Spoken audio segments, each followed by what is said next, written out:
Oh, brother-in-law, we left our wallet at home. And our cards too. That's what my wife's sister, Lauren, squealed across the table as the waiter laid down the bill, a cold, polished slip reading $300,000. Her voice was sharp, fake playful, and dripping with entitlement. Then came the laughter. My in-laws, Sharon and Greg, howled like it was the punchline of a well-rehearsed joke. My wife, Emily, tilted her champagne glass and added a smug smirk, eyes locked on mine as if daring me to say something. The waiter stood awkwardly at the edge, unsure whether to laugh or run. I didn't flinch. I didn't raise my voice. I just placed my napkin on the table, leaned in slightly, and said, calmly and clearly, "That's fine. I canceled our joint card this morning. You can all wash dishes or call whoever's really paying for your anniversary." The silence hit like a bullet through glass. Emily's face froze. The blood drained from her sister's cheeks. Greg's laugh caught in his throat, a half-swallowed grunt of disbelief. Sharon just blinked. I stood up, slowly, buttoned my jacket. "You see," I continued, "I figured out last week that this dinner was never for me. It was a performance, a power play. And guess what? I stopped playing. That was the moment everything changed. But it hadn't started there. It started 2 months ago, when I noticed Emily's perfume had changed. Not just a new scent, but a deliberate, calculated fragrance. The kind you don't wear for your husband of 7 years. The kind that announces itself before you even walk in the room. Then came the late gym sessions. The girls' nights that ended past 2 a.m. The locked phone. The fake yawns in bed followed by a swift roll to her side. I tried to rationalize it. Stress. Work. Routine. I blamed everything except the obvious. Until one evening, she came home smelling like leather and cologne. Not mine. Someone else's. Her lipstick slightly smeared, her blouse buttoned wrong. She laughed too loud at nothing I said and flinched when I touched her shoulder. That night, I couldn't sleep. At 3 a.m., while she was showering off a long day, I did something I never thought I'd do. I opened her laptop. I didn't expect to find much, maybe some messages, a hint. But what I found nearly made me vomit. A folder titled PT. Inside, photos. Dozens. Her and some guy tall, gym-built, classic douche grin. Hotel rooms. Selfies in bed. Her tongue between his teeth. A video, I couldn't bring myself to open it. The timestamps? While I was at work. While I was taking her mom to her physical therapy. While I was organizing this very dinner they all now mocked me at. She even saved screenshots of their texts. Things like, "You make me feel alive. Not like my husband, he's just there. Let's run away. I'm done pretending." That last one stuck with me. Because it was the first time I realized she wasn't just cheating, she was planning an escape. She wanted out. But not before bleeding me dry. So I didn't confront her. Not right away. Instead, I played along. I smiled. I kissed her goodnight. I paid for her spa days and told her she deserved it. Meanwhile, I visited my lawyer. I froze our joint accounts. I moved all the business shares back into my name. I changed the locks on our lake house and had the security cameras reviewed. And I waited. Waited for the perfect stage to set my scene. That's why I agreed to this dinner. Their family celebration. That's why I picked the restaurant. Booked the private room. Allowed them to order everything: steak, wine, lobster, desserts dipped in gold leaf. I even let Lauren order a second bottle of 1961 Chateau Latour just to make sure they were drunk on delusion. Because I wanted them full when I starved them of comfort. Now they were pale, quiet, and completely exposed. "You used me," I said quietly to Emily, who hadn't said a word since I dropped the card bomb. "You and your circus family. You thought I wouldn't find out. That I'd just keep playing the fool." She opened her mouth, maybe to lie, maybe to beg, but I raised my hand and cut her off. "Don't. Not here." Then I turned to the waiter and added, "Split the bill. My name's only on my plate." And I walked out. That was just the beginning. The fire hadn't even started yet. But I was holding the match. I didn't go home that night. I drove straight to a quiet hotel downtown, the kind with thick curtains and thicker walls. I didn't want silence. I wanted distance. I wanted to feel the space between who I was a few weeks ago and who I was becoming now. Someone who didn't ask, why, but started asking, how far can I go? I stared at the ceiling for hours, trying to process it all. Not the betrayal, that part one had already digested like poison, but the performance of it all. The fake smiles at breakfast, the love you texts, the way she would pull me into photos just to post us on social media while secretly letting another man into our bed. Around 2 a.m., My phone buzzed. Emily. I let it ring. She called again. Then her sister. Then Sharon. Then Emily again. The messages started flooding in, all variations of, "We didn't mean it like that. Why are you doing this? Let's talk." Talk? You don't talk to a bomb after it's detonated. You watch the smoke rise. I waited until the next morning to open the last message she sent. It was just a picture. Us 2 years ago. A beach in Cabo. We looked happy. I almost believed it myself. But even in that photo, I could see the truth now. Her smile was always half-posed.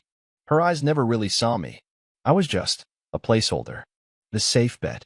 I blocked her number. Then I got dressed, grabbed my laptop, and went to work. There were things to finalize. I sent the divorce papers to my lawyer for delivery. No calls, no emails, just a courier. I added a sticky note. No explanation needed. You already made your choice. I transferred all access to the beach house to my personal holding company. Changed the locks to our penthouse apartment. Froze her access to the car. My assistant helped me secure all bank authorizations. She'd find her card declined when she tried to buy her next girls' brunch. The final stroke? I canceled the gym membership, the one where she met her PT lover in the first place. It was time to erase her from everything she got comfortable in. By noon, she was blowing up my work line. Then came the emails. You're overreacting. We can fix this. It didn't mean anything. Please don't humiliate me like this. Oh, now humiliation matters. I finally replied with one line. Check your email, the one you used for your hotel bookings. That account, the one she thought I didn't know about. I had logged in the night I found that folder. Forwarded all receipts to her boss. To her mother. And yes, to the gym that proudly featured her and the PT in their Instagram couple workouts. She wanted fire? She got wildfire. But it wasn't about revenge. It was about balance. About watching someone who set a house on fire act surprised when the flames reached their shoes. That night, I went back to my penthouse. And she was waiting. Outside the building. Hair messy. No makeup. Cropped hoodie that barely covered her midriff. She looked like a lost college girl, not the predator she'd become. I just want to talk, she said, stepping forward. I didn't move. I kept the door key in my hand, staring at her like she was a stranger in a costume. You embarrassed me in front of my family, she hissed. I laughed. Couldn't help it. You embarrassed yourself. I just stopped covering for you. Please, she whispered. Can we fix this? You called me boring in your texts, I said. Said I was a ghost in the house. That I was just there. She blinked, realizing I had read everything. You lied in bed with him, Emily. And now you're lying to my face again. I made a mistake. No, I said, leaning in just close enough that she couldn't look away. A mistake is forgetting an anniversary. You made a plan. You executed it. And you got caught. Her lips parted, but I stepped back. You and your whole family used me. And I'm done being your meal ticket. I walked past her. She didn't follow. I shut the door behind me and stood in silence. No rage. No sadness. Just peace. The kind of peace that only comes after you burn the bridge and watch the smoke fade behind you. And somewhere, on the other side, she was still standing in the ash, wondering how it all crumbled so fast. 2 days passed. Silence. No knocks. No new messages. No begging voicemails. It was as if she finally understood that her game was over and the board was flipped for good. But I knew Emily too well. That silence wasn't surrender. It was strategy. The calm before her next move. On the 3rd day, I got the email. Subject line, since you want to ruin my life. No greeting. No explanation. Just screenshots, blurry ones, taken out of context. Photos of me from years ago at a business retreat with clients and drinks. One had a woman's hand on my shoulder, mid-laugh. Another showed me asleep in a lounge chair, shirtless, surrounded by a group. Completely innocent. But she captioned them. Let's see what your investors think of these. I laughed out loud. This was her play? Blackmail? The same woman who got caught with hotel receipts and gym selfies was trying to drag me into the mud with her? I didn't reply. Instead, I forwarded the email to my lawyer, CC'd our mediator, and added. Attempted retaliation. Let this influence how we handle spousal support. And then, I took a deep breath. I'd been running on adrenaline, rage, betrayal. But now that the dust was settling, something strange began to surface. A kind of numbness that bordered on relief. Not because I was over her, that would take time, but because I was finally free. For years, I had made excuses for her behavior. The coldness, the condescension, the passive-aggressive digs in public, the way she'd roll her eyes when I talked about work or dismiss my stress like it was a hobby. She had been draining me, day by day, with a silver spoon and a silk rope, until there was nothing left but routine and resentment. And I had been too blind to see it, too in love with the version of her I met 7 years ago. The version she buried long before I noticed. The truth?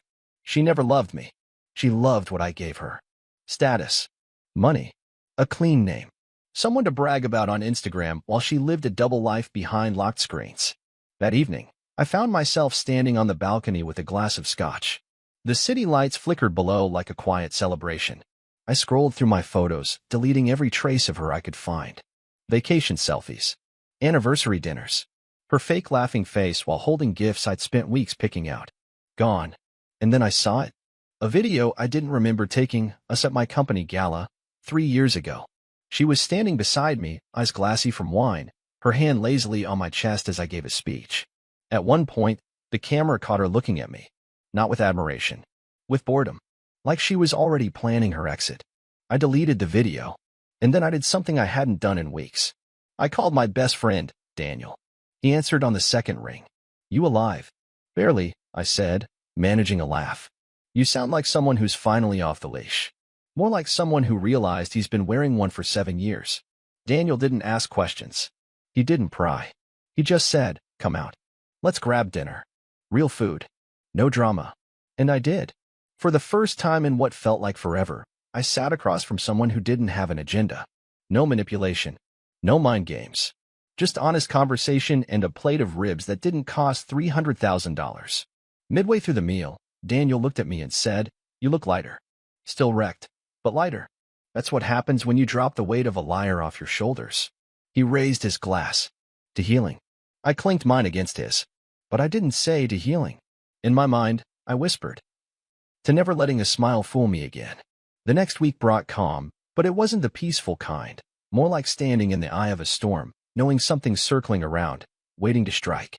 On Wednesday morning, the building concierge called. "Mr. Carter, there's a woman here insisting she lives in the penthouse." I didn't have to ask who. I just said, "She doesn't. Call security if she refuses to leave." Click. 5 minutes later, my phone buzzed again. Unknown number. I ignored it. Then again. Then again. On the fourth try, curiosity won. It was her voice. Low, hoarse. Like she hadn't slept. "I just want to pick up some things. You don't live here anymore, Emily. You're really going to be this cold? You were colder when you were letting another man hold you in hotel sheets I paid for." Silence. Then she tried the soft tactic. "I miss you." "No, Emily. You miss the life." I hung up. 2 hours later, I got the notification. Attempt to use a canceled credit card, boutique lingerie store, for $112. The audacity. I almost admired the shamelessness. Almost. That night, I went to the storage unit where I had moved all her things. Packed neatly, labeled. I'm not spiteful. I just wanted her gone, surgically removed. The only thing left of her in my space was the faint smell of her perfume on the curtains. I ordered new ones. The following day, Daniel texted me. "Saw something wild. You're gonna want to check Instagram. She's not even hiding it anymore." I opened the app, and there it was. A photo of Emily, seated across from her PT, candlelight. Champagne. Hashtag my real partner. My stomach dropped, not from heartbreak, but from sheer disbelief. She wasn't just cheating. She was rewriting the story, making it look like I was the shadow in her life, that he was the light she finally found. The caption read, "No more pretending. No more silence. Just real love." Underneath, comments flooded in from her echo chamber. "You deserve happiness. Glad you finally chose you." I didn't comment. I screenshotted it and sent it to my lawyer. Let the court see who she really is. But I wasn't angry. I wasn't even sad. I felt clean. The illusion was shattered beyond repair. There was no going back, no confusion left. She was gone long before the affair. I had just been holding her ghost. Still, part of me kept asking, why did I stay so long? Was it the memories? The comfort? The fear of starting over? Or had I just been trained to ignore the cracks until they became the floor? That night, I sat on my couch, sipping tea instead of whiskey. No TV. No noise. Just me. I replayed everything, from the way she used to laugh at my ambitions to how she'd twist every argument until I was apologizing for things I didn't do. How many red flags had I folded into origami and called love? Too many. At 2:11 a.m., another unknown number called. I let it ring. Then I checked the voicemail. It was her. Crying. Not the usual fake tears, it sounded raw. Broken. Desperate. I messed up. I know I did. I don't know who I am without you. He's not who I thought. None of this feels right. Please. Please let me come home. I played it twice. Then I deleted it. Some bridges deserve to burn. Some women aren't broken. They're just architects of destruction. And I was done rebuilding cities she set on fire for fun. 3 days later, a letter arrived at my office. Not an email. Not a text. A handwritten letter in an envelope that smelled faintly like her perfume, the same scent I used to associate with comfort, now rotting with manipulation. I let it sit on my desk for hours before touching it. When I finally opened it, her handwriting stared back at me. Neat, careful, overly polished, just like her persona. Liam. I don't know where to begin. I'm not asking for forgiveness. I'm just asking you to read. Really read. I know I ruined everything. I know I betrayed you. But I'm lost without you. He's not what I thought. He treats me like a toy, not like a person. I thought I wanted excitement, but it was just noise. You were home. I didn't realize until I stepped into hell. I'm not asking to come back. I'm asking for a chance to be heard. I didn't finish the letter. I folded it neatly, placed it back in the envelope, and dropped it into the shredder. She wasn't looking for closure. She was looking for control. Again. That night, I met a woman named Claire. No expectations. No intentions. Just two people laughing over overpriced coffee, talking about nothing in particular. It wasn't romantic. It wasn't flirtatious. It was just peaceful. And it made me realize something. I wasn't heartbroken. I was healing. What broke me wasn't the affair. It wasn't even the public humiliation. It was the years of slow erosion, the subtle digs, the forced smiles, the feeling of being tolerated rather than loved. The way she made me question my worth behind closed doors, while parading me as the perfect husband online. The affair was just the match. The fire had been building for years. I started journaling again, something I hadn't done since college. Every night, I wrote a single line. I am not who she said I was. And every night, it felt more true. Then, about a week later, I received a call from Sharon, her mother. I almost didn't answer. But curiosity got the better of me. She didn't say hello. She just said, I didn't know. I stayed silent. I didn't know how far she'd gone. I thought she was just confused. I didn't know she was capable of this. You laughed when your daughter made me pay $300,000 to feed your family. I thought it was a joke. It wasn't. I'm sorry, she whispered. For everything. I almost believed her. Almost. Save your apology for your daughter. She's the one who'll need it when she realizes she lit the last bridge, and no one's building another one for her. Click. The next morning, the final court documents arrived. Signed. Stamped. Finalized. No contest from her side. No appeal. No last-ditch effort. Maybe she finally understood the weight of the silence I'd given her. Or maybe she was already chasing her next thrill. Either way, I didn't care. I stood by the window, papers in hand, and let the morning sun warm my face. And for the first time in years, I felt something I hadn't felt in that marriage. Freedom. Not just from her. From who I had to become to survive her. No more fake laughs. No more walking on eggshells. No more dinners with people who smirked at my loyalty while applauding her betrayal. I wasn't bitter. I wasn't angry. I was done. And that was the most beautiful ending I could have asked for. 2 months passed. Quiet ones.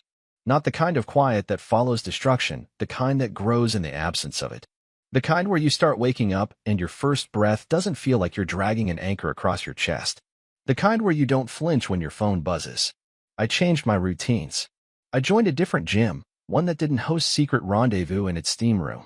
Started walking home instead of driving, just to feel the air. Made dinner for myself without anyone rolling their eyes at my boring meals. It was like learning how to be alone without being lonely.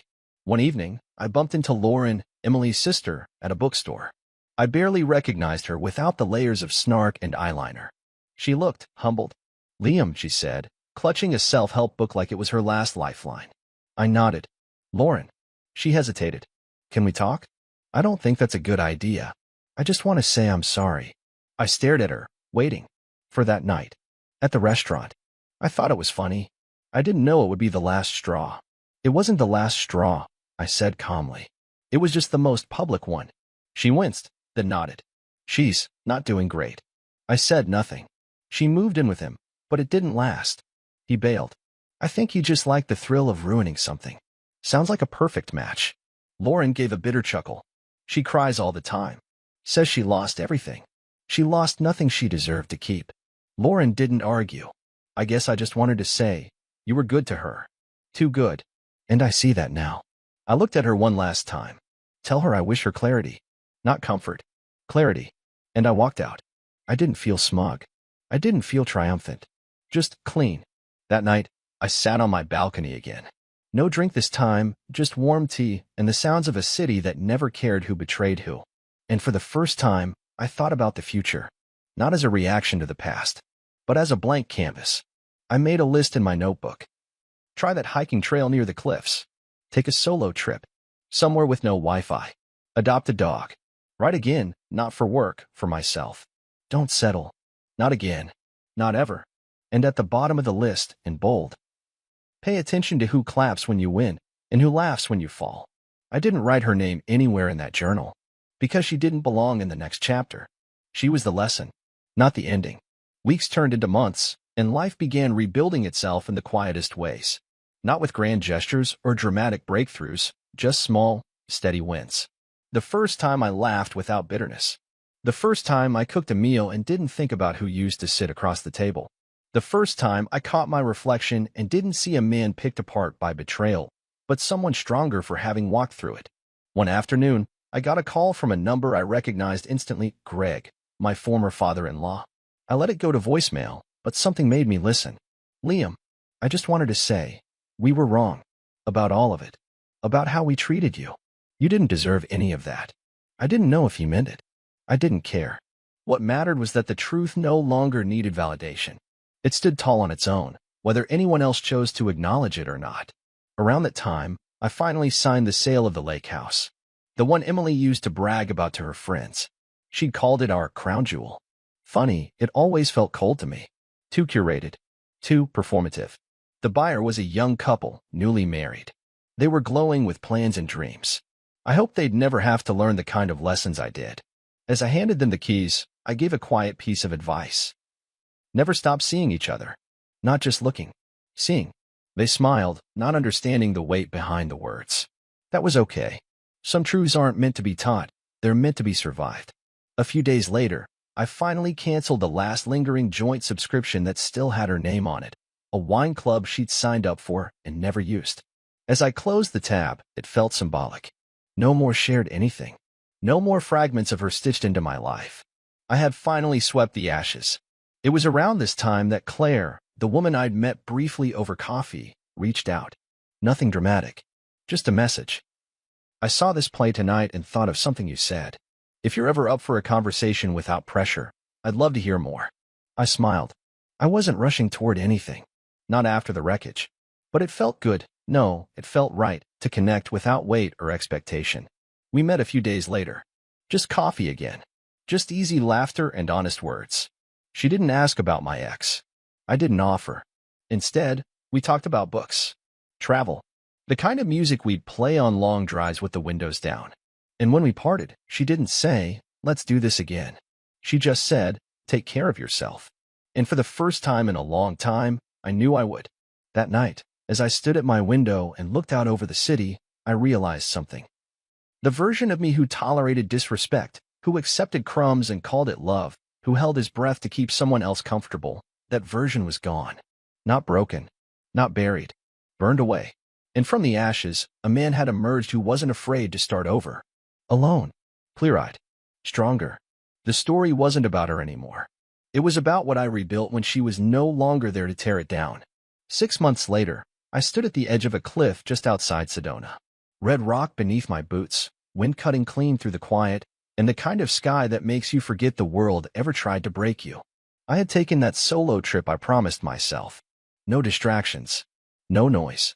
Just me, a backpack, and the raw simplicity of being alive. I thought about everything that led me here. The lies.